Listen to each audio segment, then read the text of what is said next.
آپ دنیا میں تشریف نہیں لائے، لیکن آپ سے پہلے دیگر انبیاء علیہ السلام نے اپنی امتوں کو آپ کے بارے میں معلومات فراہم کی۔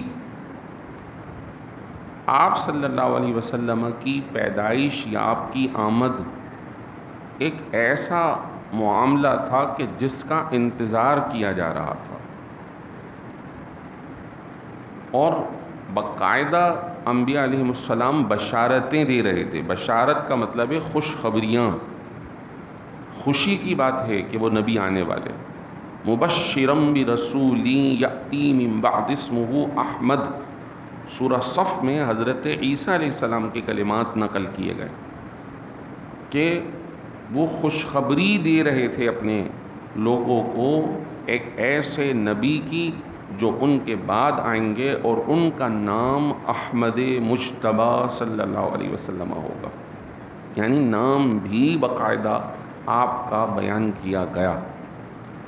آپ صلی اللہ علیہ وسلم کا نام تورات، انجیل، دیگر کتابوں میں، اور اہل مکہ بھی باقاعدہ انتظار میں تھے، اہل کتاب انتظار میں تھے۔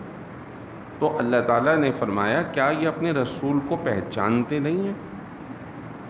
اور جن کو معلوم تھا انہوں نے تو سرکار کو صرف ایک مرتبہ دیکھا تھا اور کلمہ پڑھ لیا تھا، ایک مرتبہ۔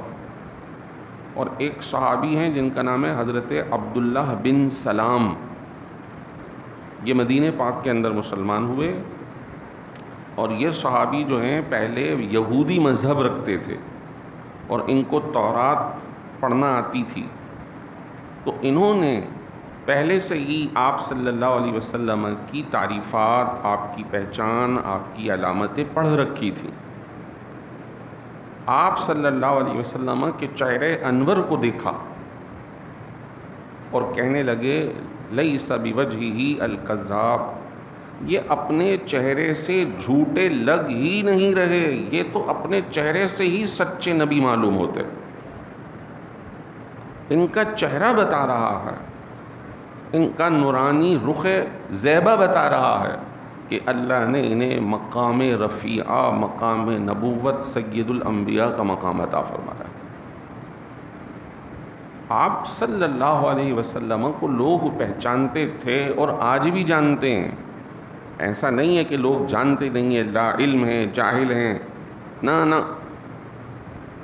جو نہیں آ رہا وہ اپنی جہالت کی وجہ سے نہیں بلکہ اپنے ضد اور ہٹ دھرمی کی وجہ سے نہیں آ رہا۔